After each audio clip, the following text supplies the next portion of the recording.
Hi ma'am da kaigumba wai khai jage corona virus dagi ma'am kamai tawraga ngak thokadage haibasi ki matang da ma'am da supplement khra thamjage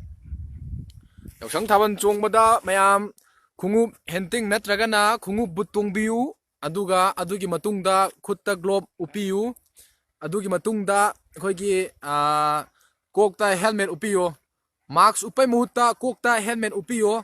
adu oitaragadi corona virus dagi adom suksoi soitanamak kanma ngamgani haibase haijabani handaki yausangjida adom sigi formula se dam panbiro corona virus dagi kamaina ngakthokadage haibase